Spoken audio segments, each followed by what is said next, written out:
This teenage boy with an impassive face is our main character, Leon von Mcbus.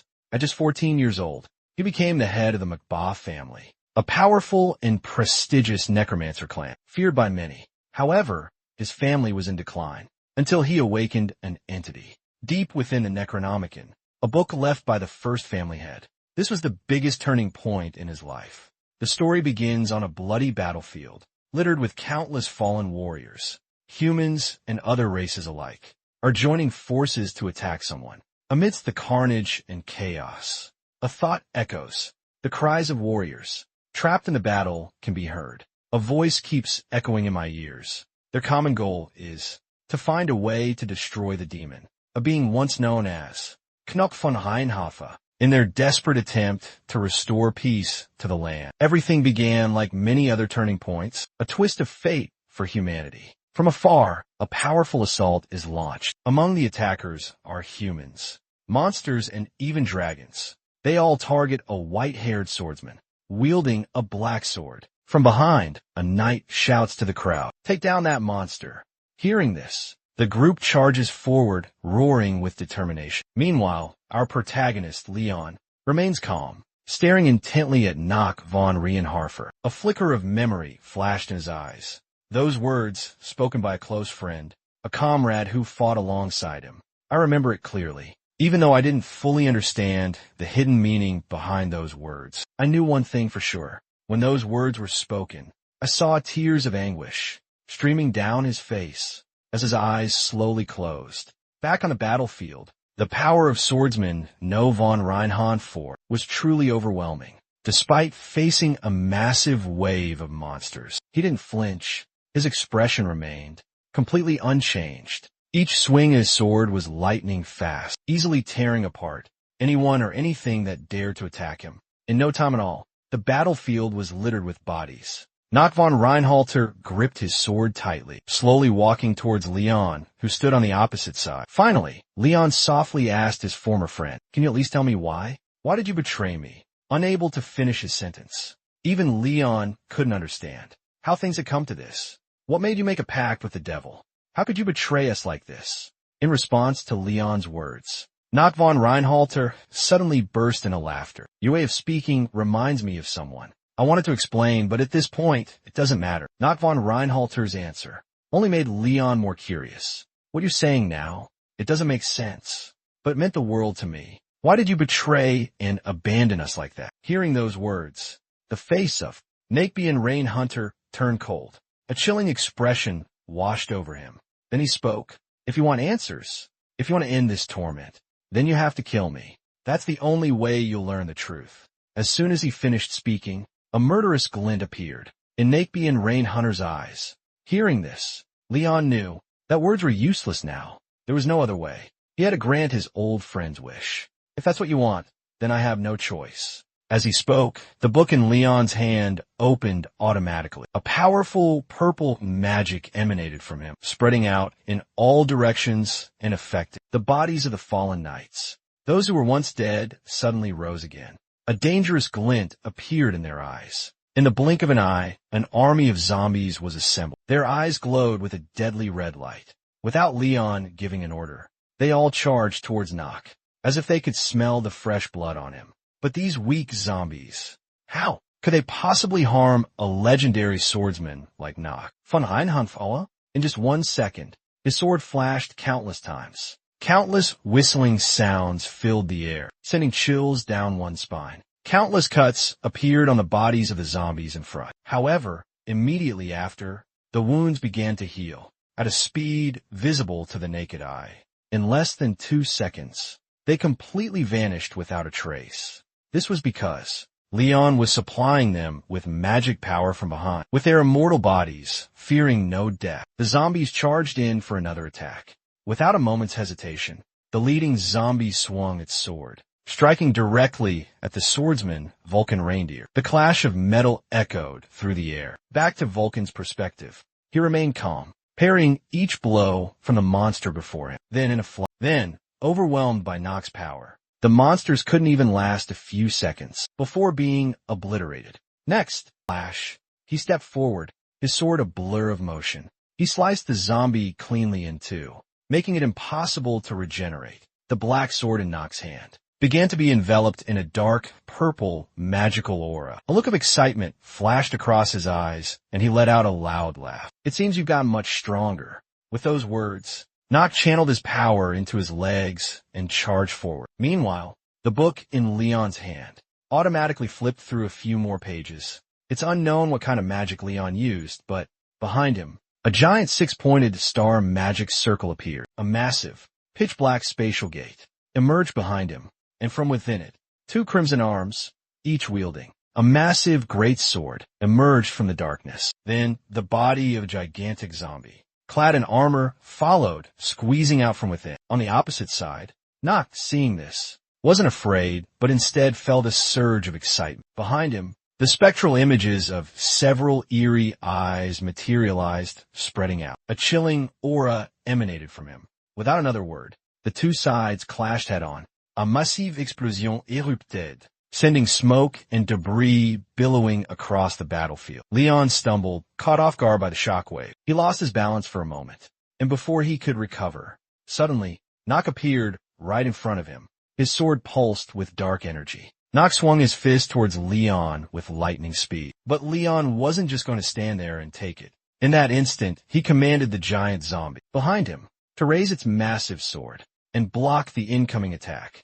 For a moment, both of them paused. Leon stared directly into Nock's eyes and said coldly, "If I have to kill you right now, I'll have to get my answers from a corpse. And if it can talk, so be it." Why did Nock von Rienharfer turn his back on us? These wounds, they won't fade from my memory. Why do so many people I thought I knew choose to hide from the world and embrace solitude like this?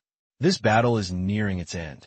As he said, unless one of us falls on this battlefield, this won't be resolved. Leon muttered to himself as the scene changed. The scene shifted to a sharp guillotine, still reeking of blood. Just below the blade, a man lay, awaiting his punishment. 10 feet above his neck, the sharp blade cast a cold, menacing shadow over his jet black hair. The darkest of shadows enveloped his soul like a terrifying nightmare. Leon stood there, staring at the man with empty eyes. In his hand, he held a short sword. The man on the guillotine also had lifeless eyes and a face strikingly similar to the protagonist's. All around, people silently watched the scene. Then, a woman with a sorrowful face said, "How could things come to this? What did the Lord do to deserve such humiliation?" Nearby, a man overheard her and quickly shushed her. "Watch your mouth, or you'll be the next one up there." He then glanced up at the platform. A man dressed like a nobleman was looking at the guillotine with amusement.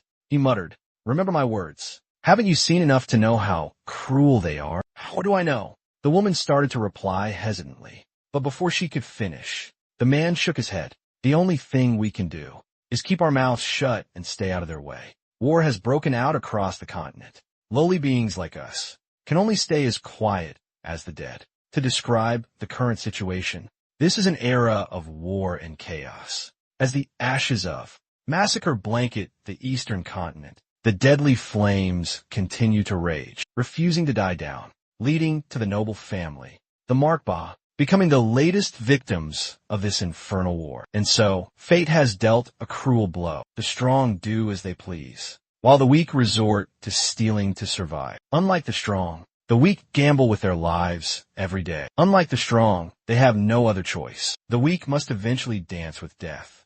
The gates of hell, a place where the weak can only await the sweet release of death. This is the hellish landscape the continent has been thrust into. Meanwhile, the head of the Sinister family, rivals of the McBaugh clan, Visconciel Sinistre, looked at the man placed upon the guillotine. With a smirk, he said, "Let the play begin." Around them, the crowd whispered amongst themselves. Meanwhile, Leon stood as still as a statue, refusing to move a muscle. Seal furrowed his brow slightly. "What's the meaning of this? Did you not hear my command to begin?" Upon hearing these words, Leon's body slowly began to move. He brought his hands forward and gripped his sword tightly, and approached the rope holding back the descending guillotine blade. At this moment his body hesitated, frozen in place.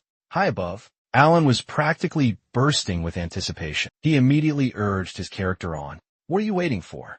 Cut the rope, kid. Get back to Leon." His body began to move like a lifeless puppet, devoid of any conscious control. Slowly, his arms raised, and as everyone watched in stunned silence, the sword in his hand fell, slicing through the rope. Just like that, the blade was released, plummeting downwards. It instantly ended the stranger's life. The brutal truth was a deathly sound, like a cleaver slamming down on a butcher's block.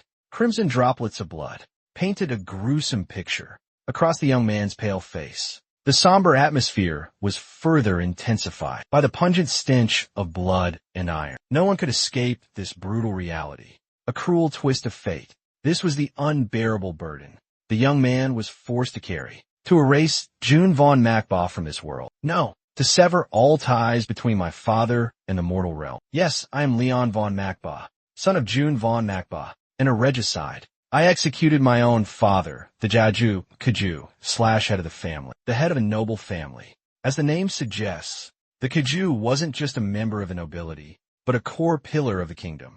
However, as a playwright once wrote, with great power comes great responsibility, and the burden. Power should only be given to those who can bear it. After June's death, the new head of the Macbeth family has emerged. It is Leon von Macbeth. The scene shifts to the Macbeth family study. Leon, with an impassive expression, observes the family members, who are arguing amongst themselves. A man with slick-back brown hair slams his hand on the table and shouts, "The Sinister family is expanding its influence. Who knows? They might directly invade Marbeth's smart territory." At these words, the others in the meeting agree and turn to Leon. "We implore you to strengthen our defenses. Master, I implore you, please make a decision soon." In another corner, a man with a thick, bushy beard nodded in agreement. "Indeed, it's time for you to bestow upon us your wise judgment, a wise and decisive one." Faced with these pressing demands, Leon calmly replied, "Enough. I ask you to be patient for a little while longer. I need more time to contemplate." He then stood up, as if to leave the meeting. This surprised everyone. They immediately spoke up, "But Master, don't forget how urgent this matter is." Even so, this reflects poorly on the once glorious Magba clan. Ignoring their pleas, ignoring their words, Leon quickly left the room. Walking down the quiet hallway, he contemplated the passing of my father. Jaju, patriarch June of the Mukbas clan, Leon von Mcbus, ascended to the position of patriarch of the Mukba clan at the mere age of 14. The Mukba clan was once a powerful lineage of necromancers, whose authority instilled fear in many. However, that reputation had long faded and been lost to the currents of history. Lost in thought, his gaze drifted towards two portraits of a man and a woman, hanging in the hallway. He paused. Leon slowly approached the two portraits, studying them closely before falling silent in contemplation. "Mother, father, what do you wish for me to do?" he wondered. He turned and continued walking. "I know this plea will go unanswered, for the dead cannot speak, and my parents cannot bestow their guidance from the eternal realm. Yet, I still yearn for direction. How can I restore the glory and prosperity of this family?" Lost in thought, he approached a large door. Above the door hung a painting of a dark-haired man. A beam of light shone across it, obscuring the face in the portrait. His name was Wellen von Markbach, the founding ancestor of my family, and the only necromancer on the continent. In his era, legend has it that our family first rose to power when our first family head, Markbach, gained renown on the battlefield. But since the golden age of our founding ancestor, our lineage has struggled to produce a true necromancer. This led to the gradual decline of the family over the years, and in the end, he even had to kill his own father with his own hands. Thinking about this, Leon let out a heavy sigh. He gently reached out, opened the door, and stepped inside the head of the family study. This is the study exclusively for the head of the family. On the desk were two books. What's special is, it was a jet black book, with the symbol of an eye on the cover. Looking at this book, Leon had some thoughts. The chronicles of our family, the founding ancestor, Wellen von Magbas was an almost legendary figure. With just a wave of his hand, he swept away his enemies like a storm of death, summoning waves of zombies, engulfing them in an endless death march. By the time the eastern lands fell under his iron fist, his conquest had only taken 2 months. Legend has it that Welland von Magba made a pact with the demon King Magba to unlock one of the continent's greatest mysteries, the secret of necromancy. It was unveiled through the dreaded forbidden text, the Necronomicon, which granted him the power to rule the continent as its emperor. And this is the Necronomicon, a priceless treasure passed down from our very ancestors. It is the forbidden text that led the Magba family to the pinnacle of power, making them the only necromancer family on this continent. Leon reached out his hand, turning each page of the book to examine it. Suddenly, a voice echoed in Leon's mind. "Hear me, young heir." The unfamiliar voice resonated unexpectedly. The sudden voice startled Leon. He whipped his head around, scanning his surroundings with a suspicious gaze before muttering. What was that? A telepathic message within the master's study. Despite the anti-magic barrier in this place, Leon furrowed his brow in thought. After a moment, he quickly regained his composure. He looked straight ahead and asked, "I demand to know the identity of the one speaking to me." Ignoring his question, the voice continued, "Do not be afraid, my child. I pose no threat to you. In your bloodline." The words made Leon uneasy. A bead of sweat trickled down his face. "How am I supposed to trust your words?" he pressed. As soon as he finished speaking, it seems like some invisible force is starting to affect Leon. Behind his back, a complex magic circle appears.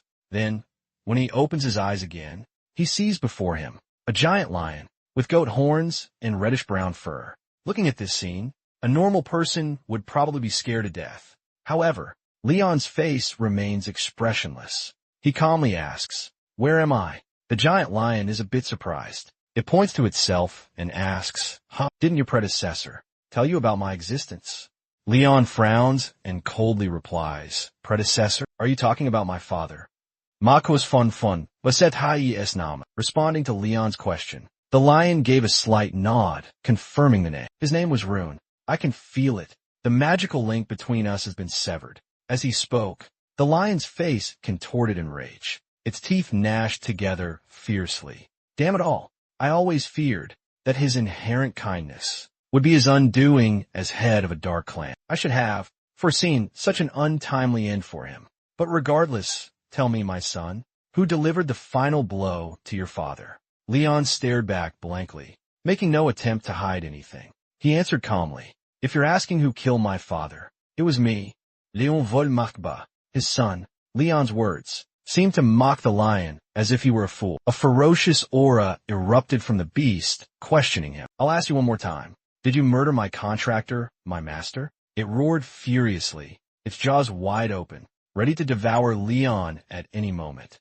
But Leon showed no fear. He stared coldly at the lion and affirmed, "Yes, I killed my father." Following Leon's confession, the colossal lion could no longer contain its rage. A terrifying wave of killing intent exploded from its body, directed straight at Leon. In that instant, images of June's death flooded his mind. The memory of his father flooded back into Leon's mind. He could still feel the sensation of warm blood splattering on him, a memory he could never forget.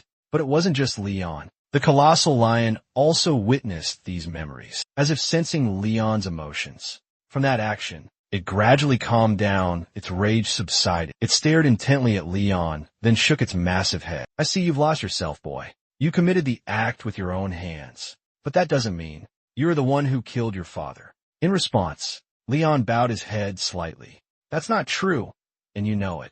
Leon's answer seemed to amuse the lion. It lowered itself to the ground, chuckled softly, and then observed Leon intently. "Putting aside my own despair, what truly intrigues me is the abyssal aura I sense within him, and the darkness hidden beneath that emotionless face. What created such a boy? How can a mere child possess such immense magical power?" The colossal lion grew more and more curious. In its perception, beneath Leon's feet lay countless bodies piled high as mountains. A terrifying aura permeated the air, startling even the demon. Astonishment flickered in its eyes. "This is absurd. He surpasses even his own ancestors." The lion hatched a plan, it seemed. It raised a paw to its mouth, clearing its throat. "Allow me to introduce myself. I am Marcus, one of the 72 demons of hell, the one who chose to turn his back on the demon realm and side with humanity. I'm a longtime friend of Welland von Makba, and also the origin of necromancy, the one That became the Makba clan's unique school of magic. On the other side, Leon heard the lion introduce himself, but he didn't seem surprised, as if he had expected this all along. I knew about you from the legends. When my ancestor founded the Makba clan, you were the one who taught him the forbidden necromancy spells. Isn't that right? Indeed it is. Although I am now bound by the Necronomicon, I was once a formidable demon, Makba admitted, turning back to Leon. Leon's gaze grew cold. He stared at Makba and questioned him. Our ancestors used to say that the blood of the necromancer always flows within us. But then why did you abandon us? At the very last moment, Leon's eyes suddenly lit up.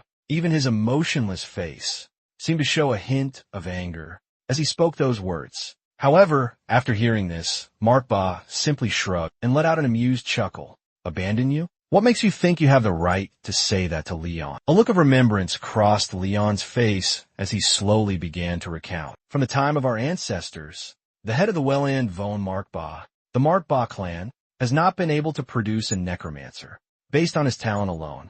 So what does that mean? Isn't that a sign that you've abandoned us? MC Ba's perspective. Hearing this, MC Boss's face darkened. He immediately declared, let's make one thing clear. The reason you and your kind cannot create a true necromancer is because you are too weak to be a suitable vessel. That is why, which of you can possess even a fraction of the power of Welland von Makba? This is an omen of your bloodline's decline. Meanwhile, Leon pondered over Makba's words, but then he thought Makba had no reason to lie to him. He nodded in agreement. I'll believe you. Surprising. You seem to be someone who accepts the truth easily. Makba asked again, and to this question, Leon simply explained, in war, the weak always lose. It's an undeniable law of the universe. Makba pressed on, is that why you accepted your father's death? Upon hearing this, Leon's expression remained impassive as he coldly replied, does it make a difference? Honestly, his passing wasn't anything special, except one thing is for sure, when he completely turned his back on our family. Leon paused, his voice trailing off mid-sentence. He stared intently at Marcus before making an offer. Lord Marcus, I have a request for you. Marcus's expression shifted slightly. His voice dripped with sarcasm. A request? I don't think so. Requests come from kindness, but they always leave the one asking at a disadvantage. Wouldn't you agree? When dealing with a demon, it's more like a contract, or a pact, rather. Without hesitation, the protagonist agreed. Very well. A pact for the power of the undead. Can you grant me that power? To Leon's words, the lion, Makbus, turns his head haughtily. A mere brat like you has no right to question me. Besides, I haven't seen anything from you yet to warrant granting you such power. Do you truly believe your abilities are worthy of this strength? Leon replies with a firm, I do. If I were incompetent, I wouldn't be able to stand before and speak to a powerful being like you. Legend says that ordinary people who merely speak to demons can have their mana drained, suffer from illusions, and then die miserably once the demons are done with them.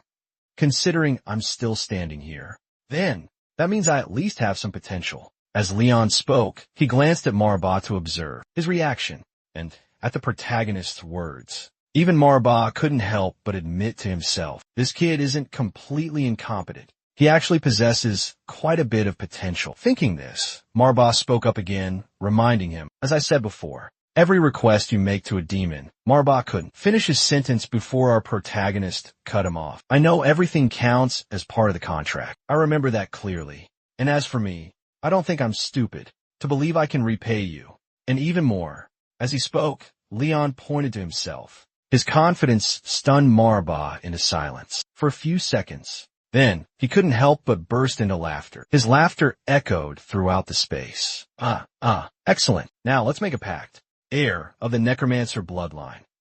Back to Leon's perspective. He wasn't foolish enough to sign a pact blindly. Immediately, he asked, what do you want from me, my lord? Makba's face contorted, taking on a truly demonic appearance. It said, it wanted every aspect of Leon's being. In response to this demand, Leon gave an equally devilish smile. It's a relief to hear that, because I will gladly sacrifice everything of this insignificant existence. The scene shifts to the Markbaugh family's meeting room. Meanwhile, Leon was still negotiating with the lion. Inside the massive Markbaugh family meeting, everyone was still reeling from his abrupt departure. Then, a white-haired elder coughed a few times and reminded everyone of the obvious. Surely, esteemed heads of our families, he began, we all understand the current situation. I am, of course, referring to young Master Leon von Markbaugh. It seems he has used his authority to make a rather significant decision, one that affects the entire family. Haven't we all agreed? Within my capabilities as his uncle and closest confidant to the current head, I have decided to oversee all family matters for the foreseeable future. I will now allow everyone to voice their opinions on my appointment as acting head of the family. The old man spoke with a stone-cold expression, and as soon as he finished, a man with slick-back brown hair raised his hand. We can't just stand by and do nothing. We need to consider replacing him. Leon is just a child, not nearly old enough. We can't let important decisions fall into the hands of an unreliable child. I believe no one is more suitable than Mr. Gojin to take control of the family's affairs from now on. In response to this, from the other side, a man with a brown beard objected. However, Leon is the direct heir, the sole successor of the previous head. There's no precedent in our history for violating the direct line of succession in appointing a new head. But before he could finish, the brown-haired man's eyes widened, bloodshot and furious. His forehead veins bulged as he gritted his teeth. What good is precedent when our entire lineage could be wiped out? The sinister family army is marching towards us. Right now, I can't criticize you for your concerns about the inheritance, but I know you'll be favored by that naive head of the family. I, on the other hand, need to figure out how to survive first. The slick-back hairman's words sounded like a betrayal of the family. This caused the brown-haired uncle to lose his temper. He slammed his fist on the table, stood up, and yelled, "You've crossed the line. Each of you was given a position here. Thanks to the former head of the family's grace, you must fight for this family until your last breath, instead of arguing like fools." The brown-haired man's words were bold, but he couldn't help but feel worried. He knew that Leon's rise to head of the family was too sudden. He was too young and lacked the authority to command respect. Yet, he was determined to support Leon, even if this young head of the family hadn't yet established his own power base. I won't sit idly by and let that Gio-chan steal the inheritance. Guide me, Sir Run. How can you allow us to confront that shameless vulture? He spoke, tightening his fist. Faced with this strong opposition, old Gio-chan calmly stood up. He turned towards the head of the family's chair and gently stroked it with his hand, as if savoring the power it held within. Then he spoke with a sarcastic tone, a bold yet amusing suggestion. Indeed, Leon von Marcus, our current head of the family, carrying the royal bloodline. But before he could finish, the brown-haired gentleman abruptly interrupted, getting straight to the point. What is it you're trying to say? Hearing this, the old geezer stopped beating around the bush. He looked directly at the brown-haired man, his eyes cold and warning. No matter how loyal you are, you lack foresight. That will only allow you to see things after they've already happened. Bulan, my old friend, heed my wise advice, offered with good intentions. Do you really think that I gathered everyone here today? Do I need your permission? Gojin scoffed, his grip tightening on Bulran's shoulder. A faint magical pressure emanated from his hand. It wasn't overwhelming, but enough to make Bulran break out in a cold sweat. Even a fool could sense the shift in the room's atmosphere. Damn it, was this all your plan? Bulran demanded. Gojin didn't answer directly. He simply chuckled, then brought up Bulran's family in a threatening tone. Choose your words carefully, for your family's sake. We're all here for one reason, to make a difficult decision, but the least damaging one for the clan. Don't stand in our way, my friend.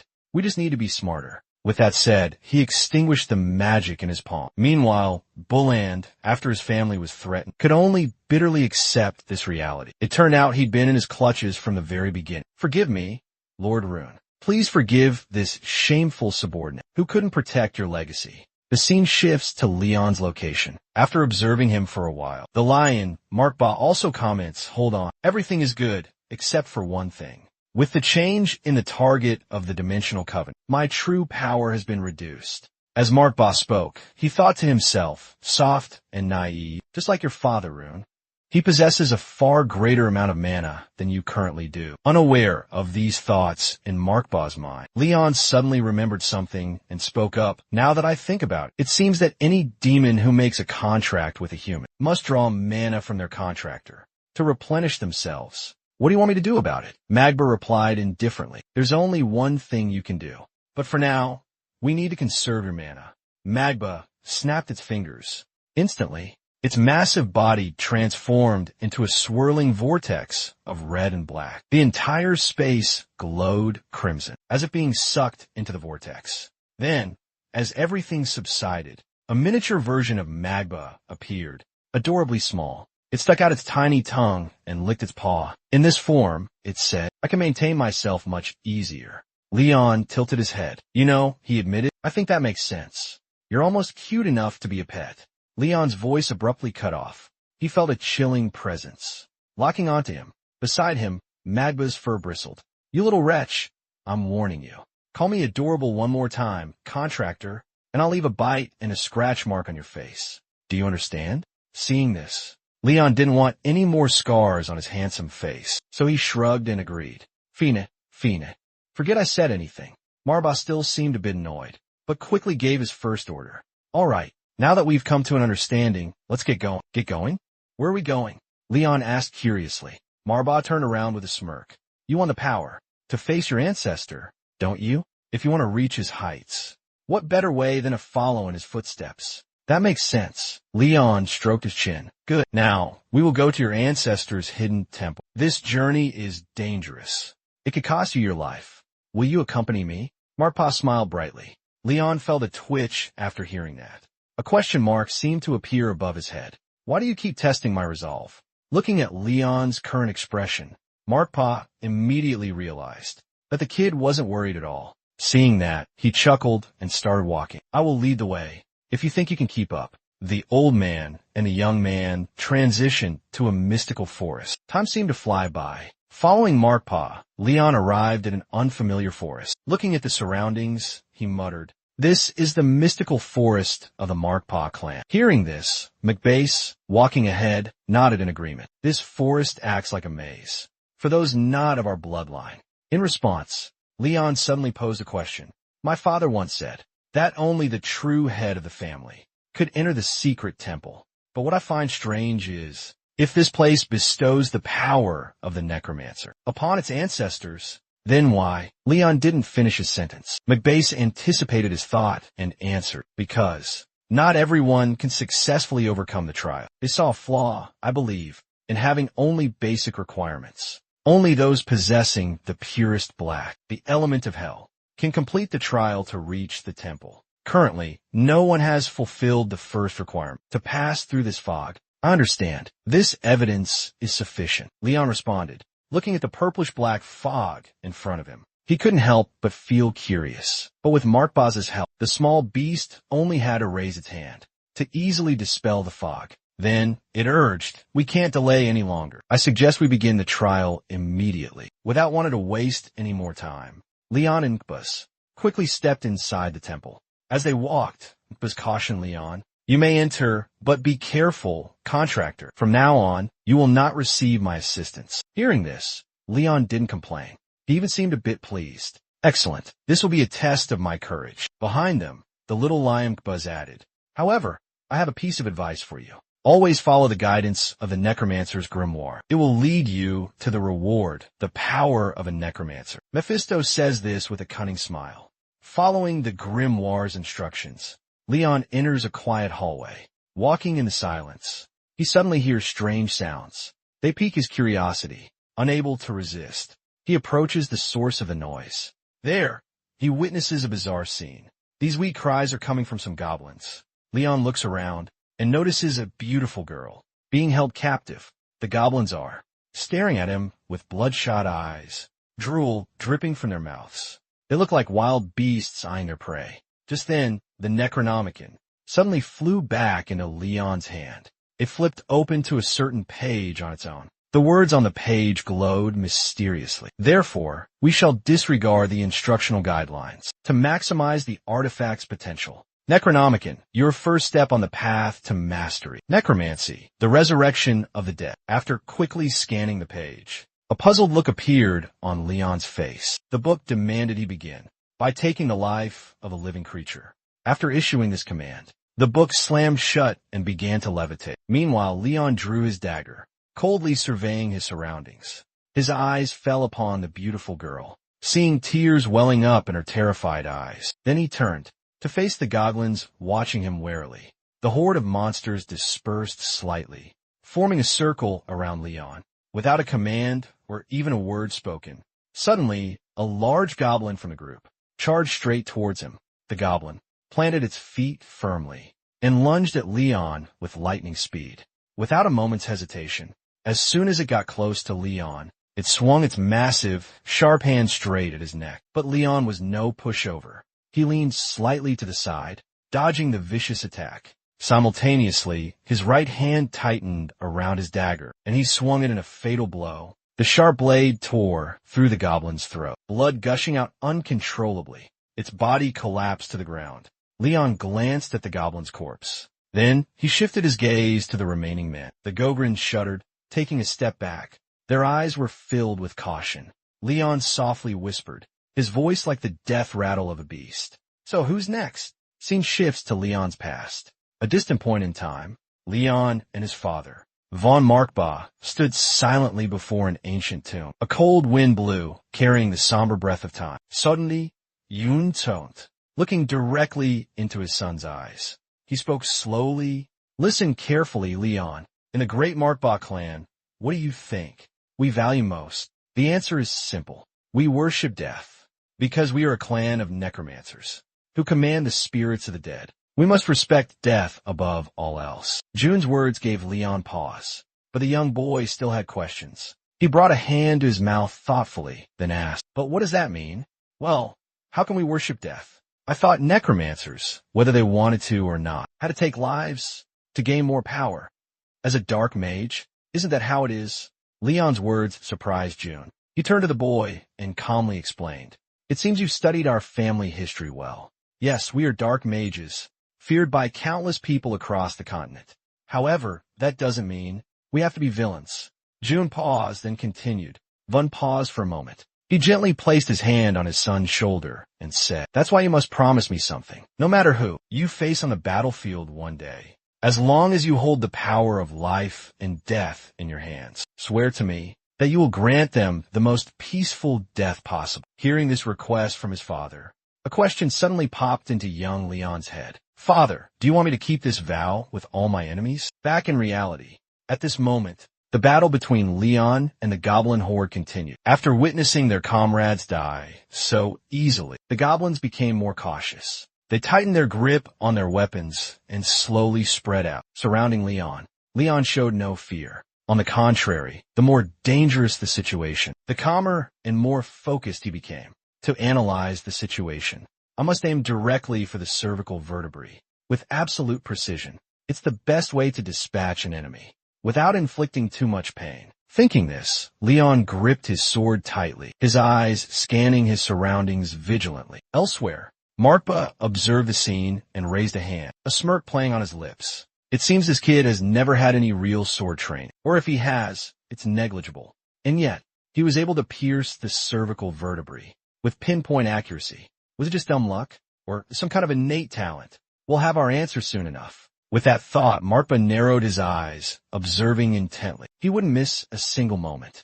Back to Leon's perspective, he reminded himself, letting down my guard after taking down a goblin so easily would be foolish. I managed to take one down, but that was more luck than skill. Goblins are deceitful and cunning by nature. This darkness makes it hard to gauge their positions. Not only that, but my vision could worsen at any moment. I remember when I took down the first goblin, the nearby torch went out. It's best if I get used to the dark while I still can. And instead of slashing through them, I should focus on thrusting, taking their lives as efficiently as possible. A second fatal blow. With that thought, Leon began to move with incredible. In a blink of an eye, he He circled behind the helmeted goblin, the sharp blade in Leon's hand, aimed straight for its neck. Without hesitation, without emotion, the precise thrust pierced through the cervical vertebrae. The helmeted goblin let out a blood-curdling scream and collapsed in a pool of blood. But at that very moment, another goblin charged towards Leon from the side, with ferocious momentum. Seeing this, Leon immediately leaped back, creating distance to evade the imminent attack. The weapons of the two goblins clashed, producing a sharp, echoing clang. Seizing the opportunity while they hadn't yet retracted their weapons, Leon swiftly spun around and swung his sword. The sharp blade sliced across the throat of the nearest goblin. Blood spurted as its body crumpled to the ground. To join his buddies in the afterlife, the moment Goerlin fell, the torch in the room was extinguished, plunging the already dim room into complete darkness. Meanwhile, Leon, exhausted from the intense fighting, was starting to feel the strain. He wiped the sweat from his brow, thinking, my eyes are adjusting to the darkness. I should be able to see well enough now. But unfortunately, after the relentless clashes, his dagger was badly chipped. I guess I shouldn't have expected much from a ceremonial dagger. With that thought, Leon glanced at the dagger in his palm. The once sharp blade was now riddled with cracks. How many more blows can it withstand? But our protagonist didn't have time to dwell on his doubts. A sharp screech suddenly pierced the air beside him, snapping Leon's attention. He instantly whirled around and found himself face to face with a purple-haired goblin practically on top of him. Its sword was raised high, poised to deliver a fatal blow. Seeing this, Leon gritted his teeth. Without hesitation, he threw his own weapon. The sharp dagger sliced through the air, grazing the purple-haired goblin's cheek. The monster momentarily faltered, blinking in surprise. Nearby, the little lion, Mikeba, watched the scene unfold, its eyes wide with astonishment. He threw away his weapon. It wondered, completely bewildered, then quickly refocused. At that moment, the purple-haired goblin's sword came crashing down, but his attack was interrupted, leaving it open. Leon swiftly dodged to the side, narrowly avoiding the blow. Without hesitation, our protagonist lunged towards a sword lying on the ground. It was the weapon of a goblin he had defeated earlier. The moment he grasped the sword, Leon spun around. The purple-haired goblin was charging towards him, but Leon was faster. He propelled himself forward, pushing off his right foot, and thrust the blade straight through the goblin's chest. Blood splattered, but Leon didn't stop there. He followed up with a more powerful slash, ripping through the goblin's body. He finished it off completely. With the battle over, Leon remembered the captive girl. He slowly walked towards her. Footsteps echoed in the silent space. Up ahead, the strange girl witnessed the entire monster horde annihilated. She seemed to relax a little. Then Leon extended his hand and gently removed the rope gagging her mouth. Tears streamed down the girl's beautiful face. Her voice trembled with gratitude as she thanked him. Thank you for saving me. I owe you so much. Her words trailed off. The girl's eyes widened in sheer terror, as she couldn't comprehend why, at that very moment, Leon thrust his blade straight through her chest. His face was an icy mask, cold enough to chill anyone to the bone. After the deed was done, Leon calmly withdrew his sword from her chest. Blood gushed forth, staining the ground crimson. Leon stood up, stared intently at the girl, and coldly explained, I suddenly remembered some wise advice from my father. He once told me about monsters, capable of mimicking humans, creatures he himself encountered on his journey across the continent. As he spoke, Leon swung his sword again. The blade ripped through the air. The girl screamed in pain, but in that moment, her body began to change. Her eyes turned ferocious. Fangs elongated from her mouth. She was far from human. Her deceptive facade finally crumbled. Seeing this, Leon knew his suspicions were correct. He continued slowly. Furthermore, he taught me one crucial thing: never to forget. Those who deceive and exploit the trust of others don't deserve a peaceful death. They must feel the fear and despair that their victims experienced. And to achieve that, I believe you need a painful lesson. Isn't that right?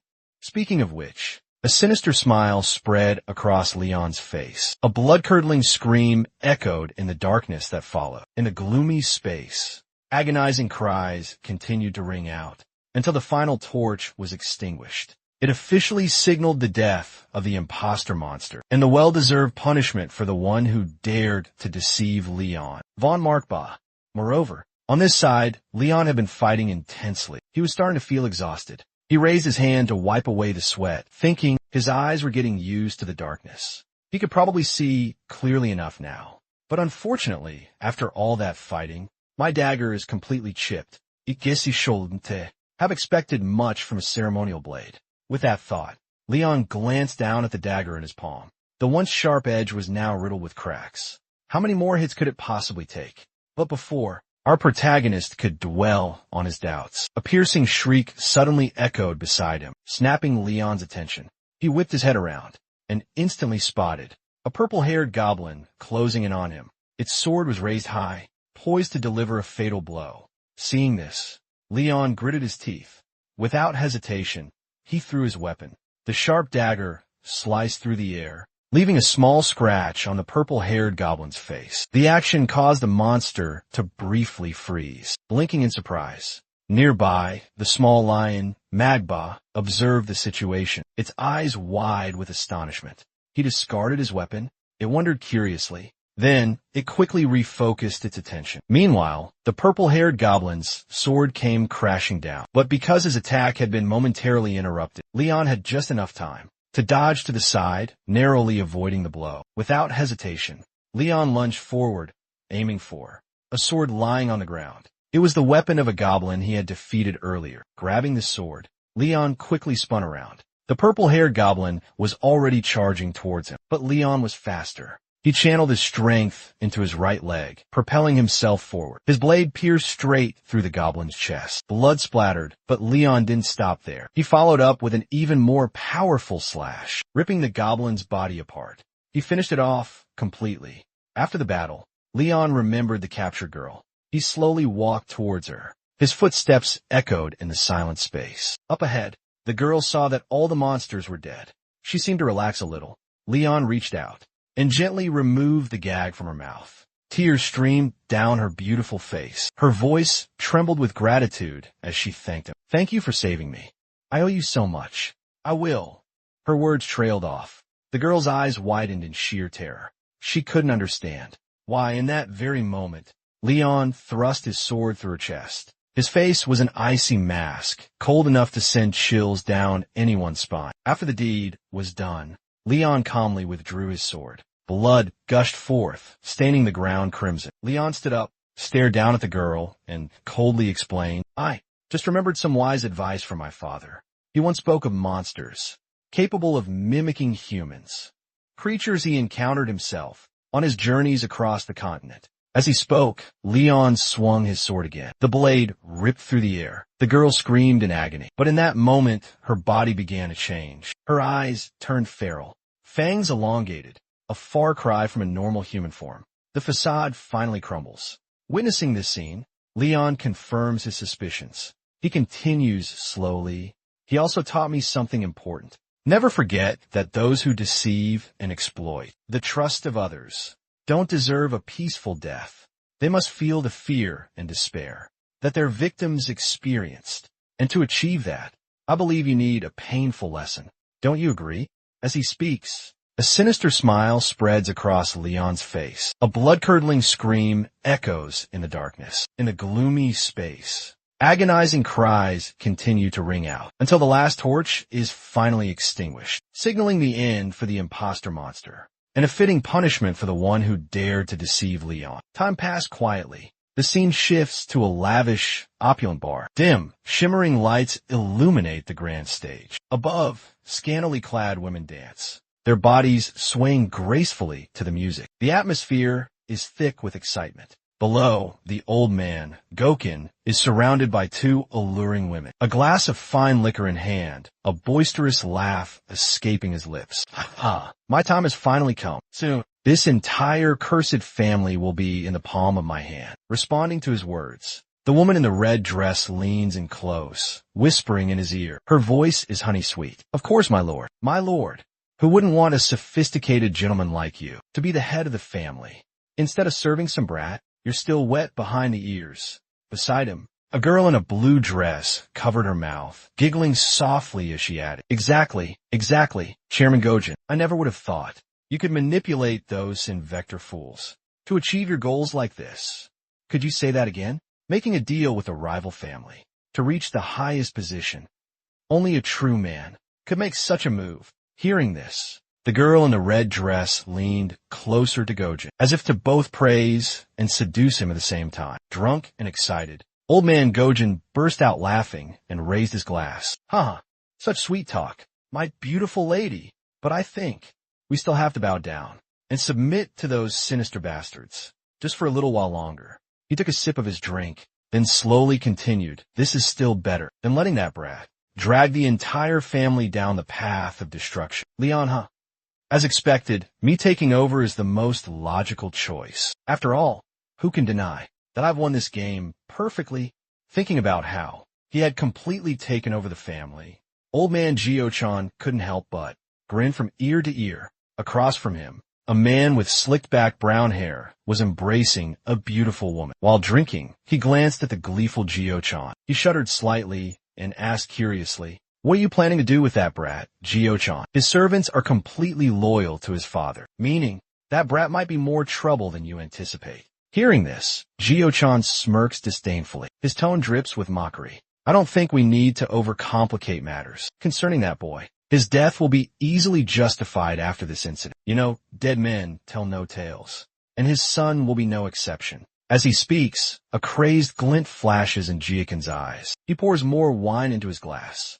Seeing this, the brown-haired man understands the unspoken message. He raises his glass, offering flattering words. Very well played. As I recall, Gio-chan, the last time anyone heard from the dead was centuries ago, when the founder of the Moth family still wielded the power of necromancy. Congratulations to our worthy successor. Hearing this, Chairman Gojin, the old man, burst into laughter.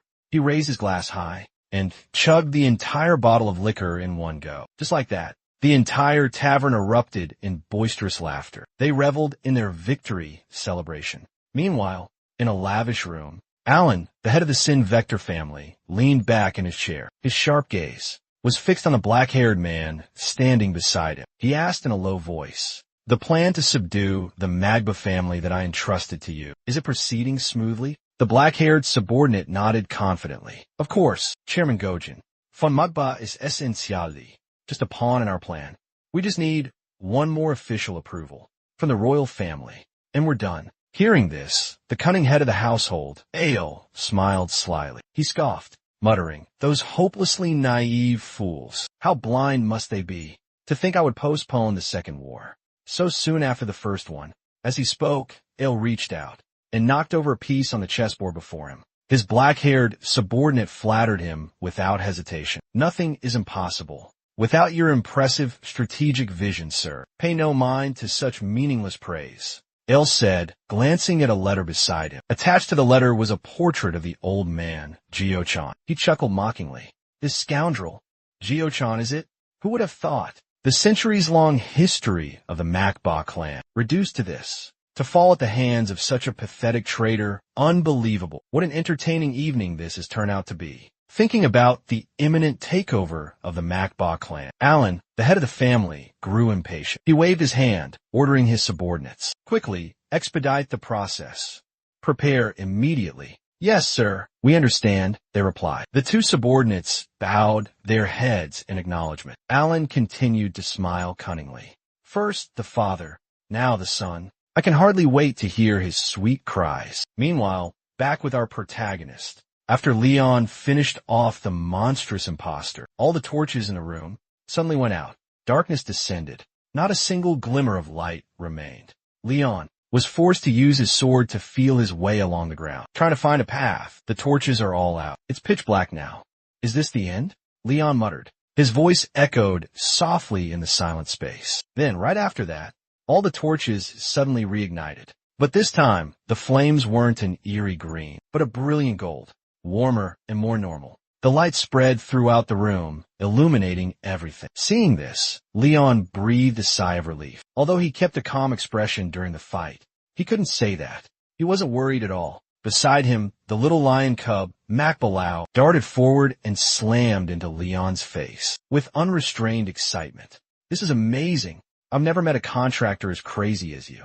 In my entire life, His charge was so powerful that it sent Leon flying, landing him straight into a pool of blood on the floor. But Markba didn't seem to care at all. He was so excited that smoke was coming out of his nostrils. Then he said excitedly, "I'm certain that you have the courage to survive in a place full of Orliks, as long as you maintain your composure." As he spoke, Markba raised his small hands and playfully mushed Leon's face. Haha, even though it was a monster in disguise, its identity was almost indistinguishable. Yet, you still managed to stab it with your sword. At first glance, below, Leon looked annoyed, not wanting Markba to keep rubbing his face like that. So, he sat up abruptly. He gently placed McBase's small body on the ground and said, "Well, I want to encounter the orcs at any cost, if possible. I've heard that they despise humans more than any other race." Before Leon could finish, McBase quickly interrupted, "Forget about that. How did you even suspect that the last monster was one of the cosplayer's allies?" Leon pondered for a moment and replied, "That's simple. When all the torches are extinguished, but one still remains lit, clearly something isn't right. I realized that the torches here have a different color than what I've seen before. They're blue. I realized that they're the shadows of the dead. And sure enough, for every one I killed, a torch went out, one by one. But even after I wiped out all the goblins, one torch remained lit. That's when I knew for certain that there was still one monster left, and I wouldn't be able to move on until it was completely eliminated." Leon's voice was incredibly calm, as if what just happened was just a simple strategy game. His terrifyingly casual demeanor sent shivers down even Markbaz's spine. He really is frighteningly cold-blooded. To think a 14-year-old kid could deduce so much in such a dire situation when someone's life hangs by a thread. Grasping the situation alone was difficult enough, let alone acting without a moment's hesitation. Yet Leon did just that. He single-handedly eliminated all the enemies. Perhaps this boy possesses even greater potential than simply possessing an immense amount of mana. He might be hiding something. This is getting truly interesting. Thinking about this, McBus let out a sinister chuckle. Then, McBus glanced at the Necronomicon, floating in midair. He instructed Leon, "Now, continue with the next trial of Well-Land volume." As soon as he finished speaking, McBus vanished. The book suddenly flipped to a certain page on its own and flew in front of Leon. Inside the book, it was written, "First, you must take the life of a living creature. Second, you must awaken those who have fallen." Reading this, Leon furrowed his brows slightly. "Zombies," he muttered to himself, then glanced at the corpses of the cosplayers, scattered across the floor. A smile crept across Leon's face. A smile that could send chills down anyone's spine. Beside him, the lion, Marba, spoke up with specific instructions. "Indeed, look at the goblins you have slain. Then channel your mana into your eyes to enhance your vision. You will see a thread on each of their bodies, leading to an unknown place. In the words of necromancers, this thread is called the death thread. From Leon's perspective, from within the book, thin, purple threads as fine as hair, connected to the corpses lying on the ground. Looking at the book, in his hand, Leon murmured, "The bone thread transcends the boundaries of death itself. Then, it's the thread that connects souls from this realm to the next." Markba nodded in agreement. He slowly approached the thread and extended his tiny hand. With a gentle flick, he made the thread vibrate intensely. Indeed, a necromancer separates wandering souls from their bodies to revive those souls and breathe new life into those bodies by combining the souls with the necromancer's own mana. They call these revived beings zombies. Both of them watched as Leon channeled his magic power into the bodies of the goblins. Their bodies began to clumsily rise with a stiff, unnatural movement. On the foreheads of these monsters, a purple, sword-like symbol appeared. Seeing this, Markba nodded in satisfaction and continued, "Watch closely, I'll demonstrate for you." He then slightly waved his small hand, causing Goerlin to lunge towards Leon, as if driven mad. The sword in his hand swung directly at Leon's face. However, Leon's expression remained completely unchanged. Fortunately, the sword stopped right in front of him. Then, Markbaz's voice continued. "This process is called imprinting. Of course, there are other ways to create undead minions, but this is the most effective method for monsters. I'll show you the other methods later." Back to Leon, he felt he had seen enough for today, so he calmly stood up. "I understand. Now, try it yourself. Markba instructed. However, Leon didn't rush to follow. Instead, he started asking questions. Before I do that, can I ask you something? That's what's on my mind.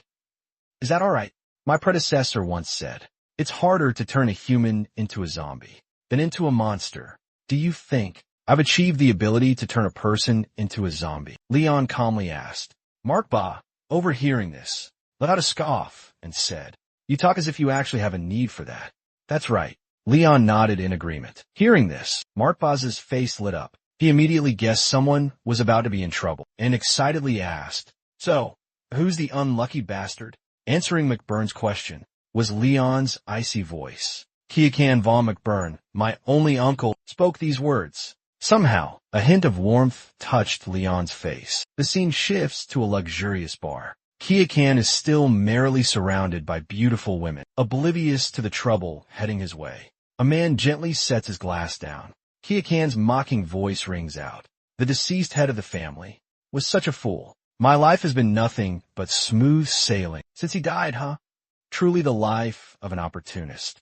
Don't you agree? In response, the man with slick-back brown hair chimes in.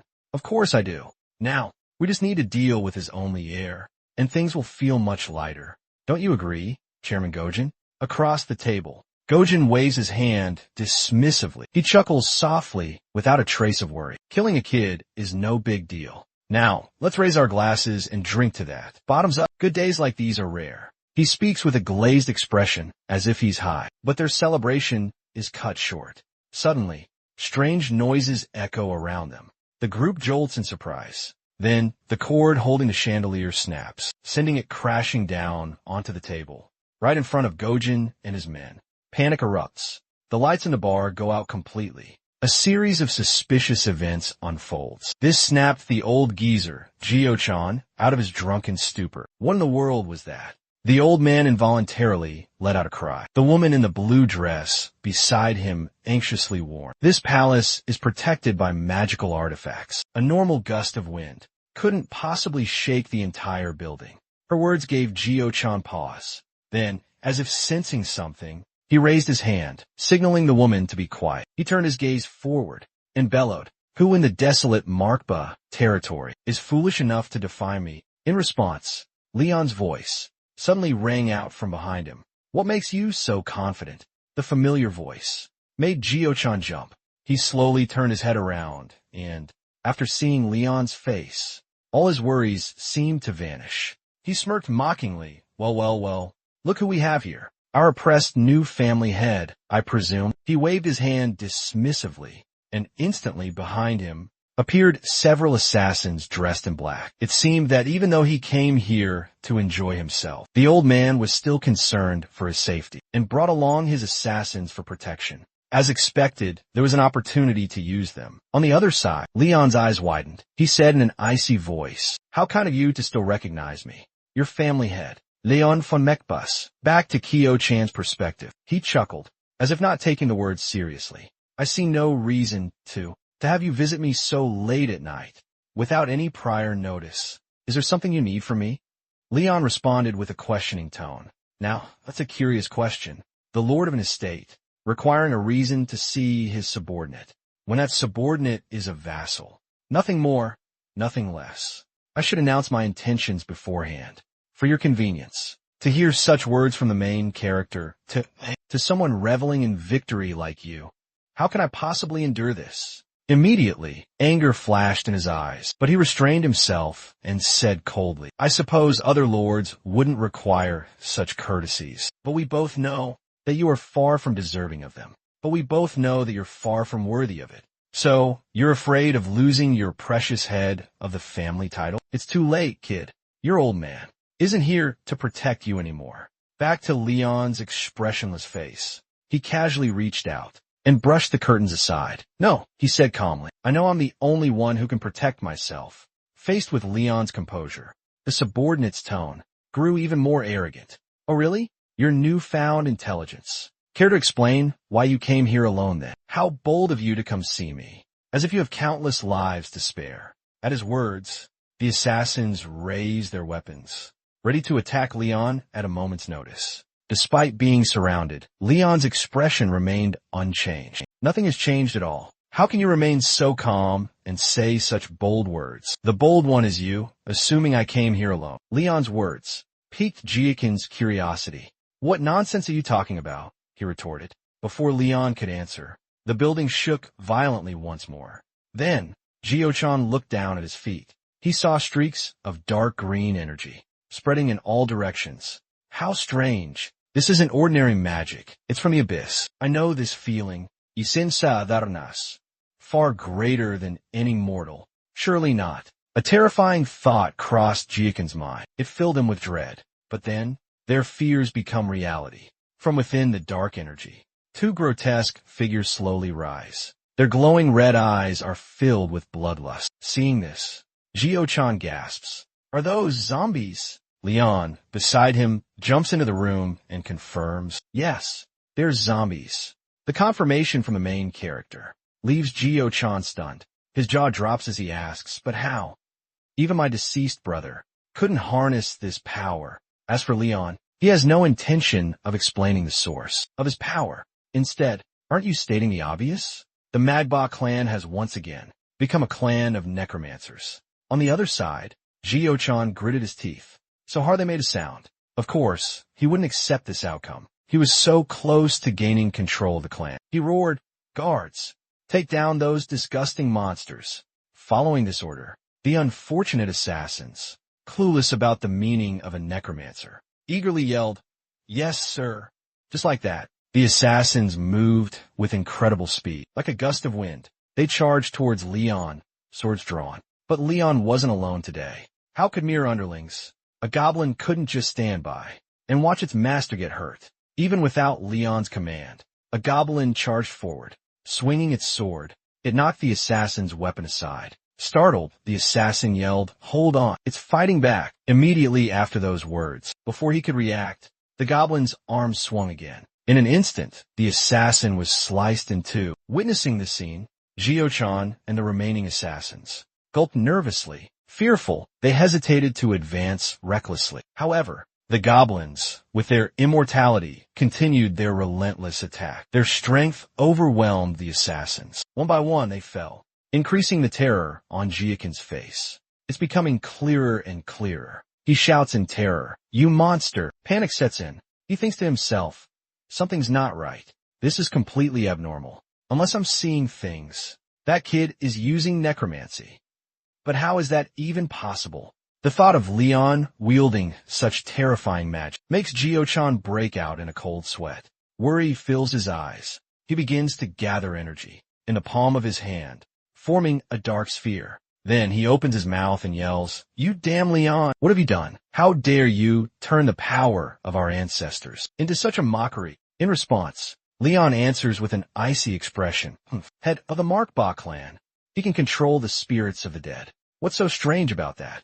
Not letting him finish, Old Man Gojin on the other side burst out laughing. "How ridiculous! Necromancy is a lost art, buried in the annals of history. Even your father couldn't use it when he was alive. Do you expect me to believe that a useless brat like you would be any different? I won't tolerate such nonsense." Back to Leon's perspective. Seeing the old man's stubborn disbelief, he said softly, "If you find it so hard to believe, then I'll have to prove it to you.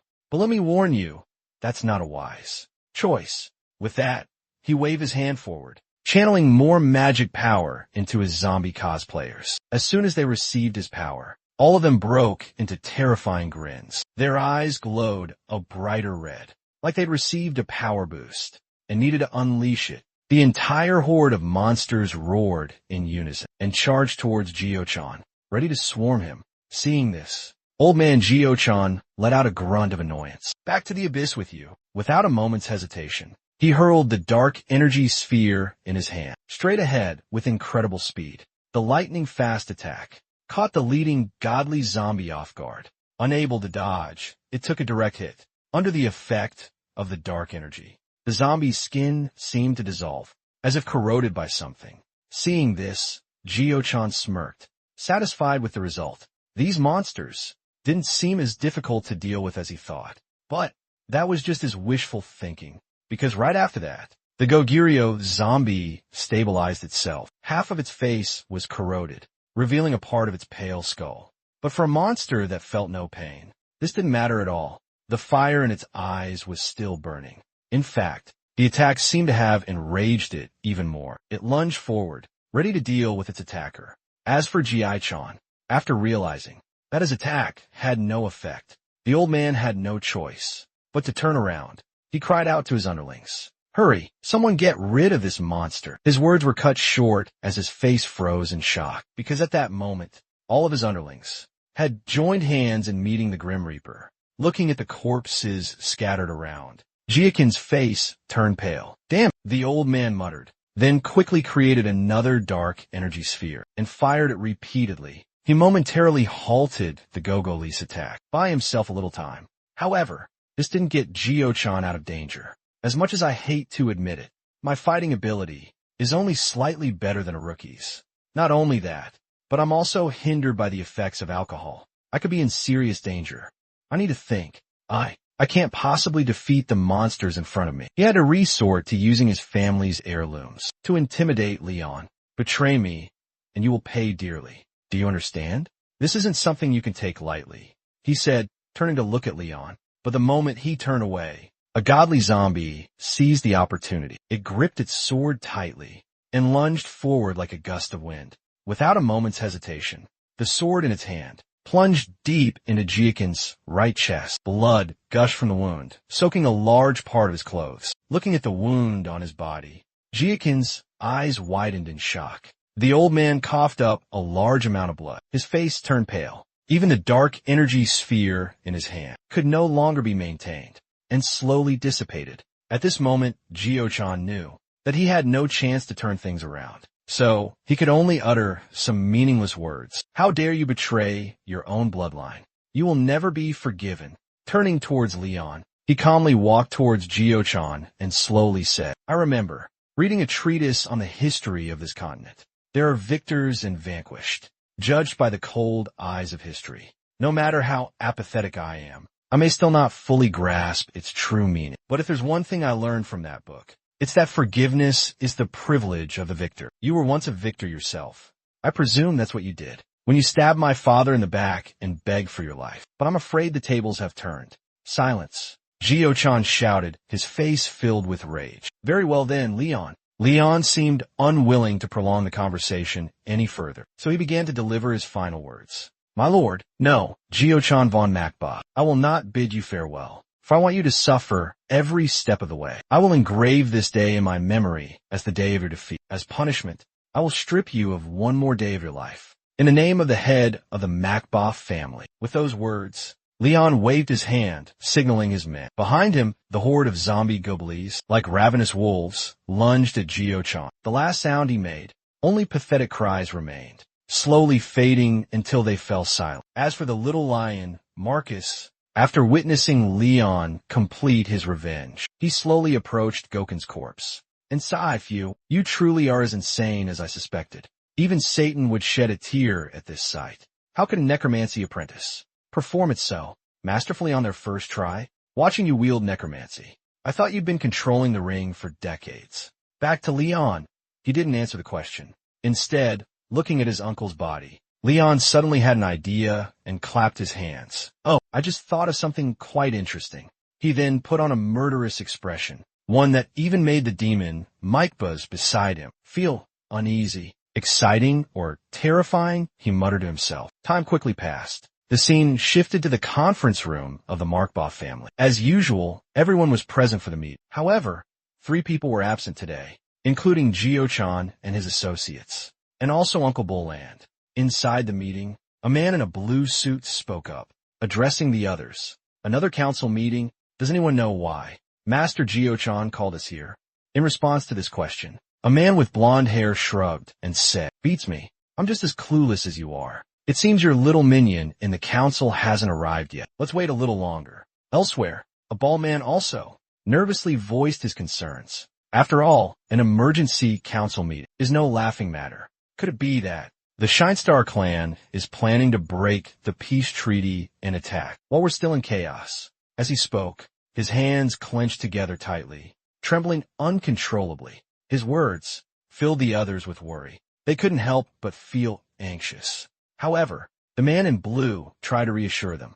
Don't let paranoia cloud your judgment.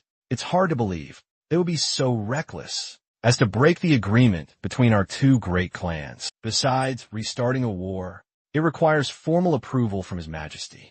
Hearing that, the blond man felt a bit relieved and nodded in agreement. Perhaps you're right.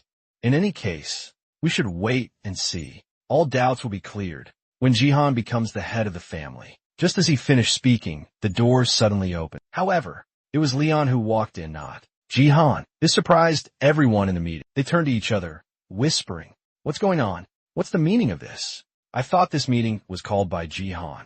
But why is young Master Leon here? If he's here to challenge Jihan as the rightful heir." The speaker's voice was laced with worry, but another voice, sharp and filled with disdain, responded immediately. "You speak as if Chairman Goshen cares about these formalities." "Exactly. What is Leon even doing here?" Another voice chimed in, bringing the attention back to Leon. After reaching the head of the table, he stopped. His eyes swept across everyone in the room. Then he spoke coldly. "You were expecting Chairman Goshen instead of me?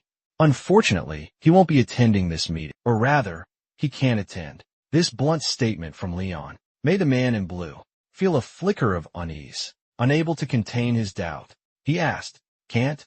Sir, what do you... If you don't mind, could you elaborate, please?" "He's dead," Leon said calmly, sitting down in his chair. His tone was flat, as if the deceased were a complete stranger rather than his own uncle. Naturally, the others were stunned into silence by this news. They all turned to look at Leon, their eyes filled with bewilderment. Seeing this, Leon nodded in confirmation. "Yes, I did it myself. Now that I've answered your question, does anyone else on the council have anything to say?" After hearing Leon's confirmation, their initial reaction was stunned silence. But then, the blond man slammed his fist on the table and turned to confront Leon. "If what you're saying is true, Lord Jado, head of the family, then I demand a more thorough explanation.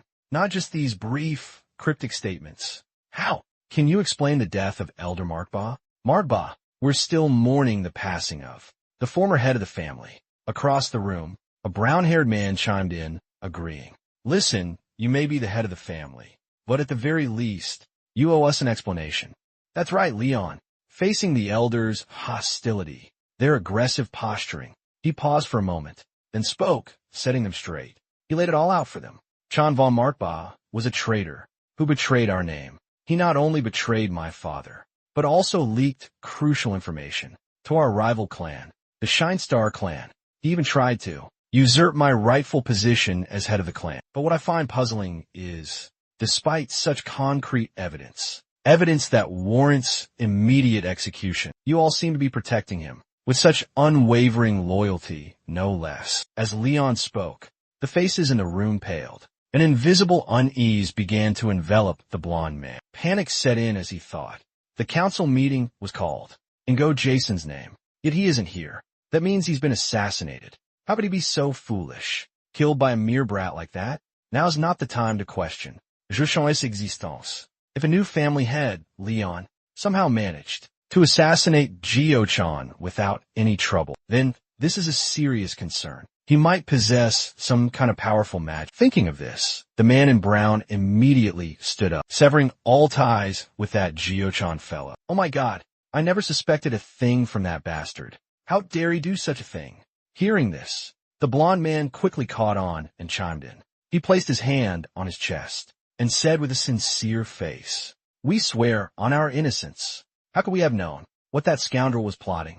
Back to Leon, faced with their blatant lies. He simply taps his finger lightly on the table. "Silence.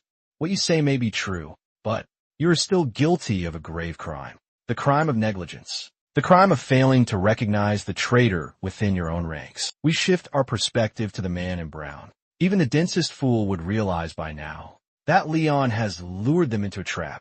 Panic sets in.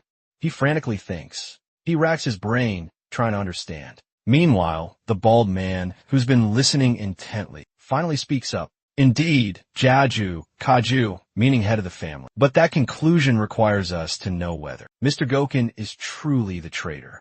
Do you have any proof to support your claim?"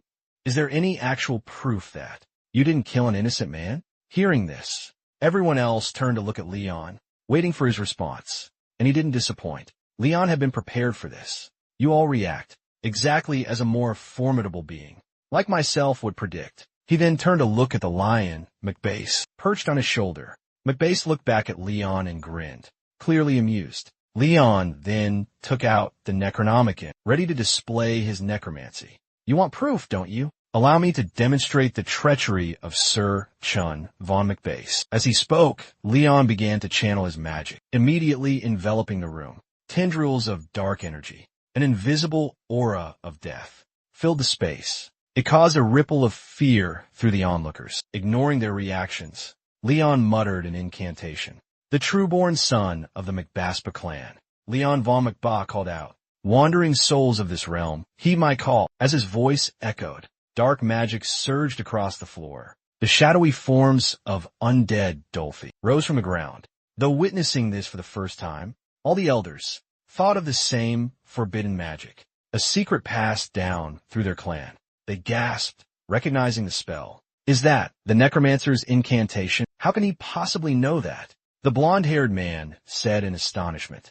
But this isn't the end, because next, the body of Gokin appeared before everyone, looking at his lifeless body. Gokin's lifeless body. The brown-shirt man's face went pale as a ghost. Sweat poured down his face in sheer terror. Could it be that he somehow learned our clan's long-forgotten secret technique? He muttered to himself, speculating. Seeing Gokin appear, Leon spoke up. He spoke up. Gokin von Magba, you will confess all your sins right here. Everything you can remember. Gokin? But how? The brown-shirt man exclaimed in shock. But before he could say another word, Leon interrupted. I'm tired of that question. What's so surprising about this? Necromancy is the foundation of the Macba clan. As Leon spoke, the godly zombies tightened their grips on their weapons. Their glowing red eyes stared fixedly at the people inside the room, filled with bloodlust and savagery. Seeing this, the blonde-haired man immediately realized Leon was setting them up. He shouted, "Everyone run! Save yourselves! Damn it!" The bald man cursed under his breath, spun around, and ran. Elsewhere, the man in brown's head went flying. Blood splattered everywhere, making the man in blue stumble back. In horror, before he could recover, suddenly, a cry for help echoed from the blonde-haired man. "Somebody! Help! Please, someone save me!" Hearing this, the man in the blue shirt turned around and saw that the blonde man's legs had been severed. He was trembling, crawling on the floor. With each movement, he left a long trail of blood. Leon coldly walked towards him and declared, "I hate to interrupt, but this meeting isn't over yet. You must listen to everything your master says." Before he finishes, then the book in Leon's hand, imitated a purple aura, and slowly affected Go Ji-Chan's body. Not far away, Go Ji-Chan's body began to sway, letting out horrifying screams. Seeing this, Leon went straight to the point. "I'll ask one more time, Count Chuan von Macba, is there anyone here who doesn't know about the heinous crimes you committed?" Instead of answering Leon's question, Old Man Chuan replied in a broken voice, "All those who served the former head of this family, betrayed him until his last breath. No one here is unaware of my betrayal." The old man's confession was a death sentence for the others. But for Leon, Chuan's answer wasn't much of a surprise. "So, we have our answer. Down below." The blond man realized he was exposed. He quickly turned to Leon and pleaded, "Please, master, spare me." Beside him, the man in green hurriedly knelt down. "Please spare my life. I confess my guilt." Even the bald man, the most stubborn of the group, now pleaded for forgiveness from the protagonist. "Please, give us a chance to prove our loyalty." Our loyalty. Back to Leon. He had no intention of forgiving those who had betrayed him and his father. He stood there coldly, watching his zombie-like underlings deal with the traitors. Screams of agony echoed in the silent space. The stench of blood was so thick, it was enough to make anyone vomit. Then, Leon seemed to remember something. He then withdrew his hand, retrieving the grimoire, and addressed the lifeless bodies. "Indeed, by the power that flows within me, by the power that courses through my very being, as the head of this family, I, Leon von Macbas, declare before this council that the dark magic of necromancy has returned to the McBass family.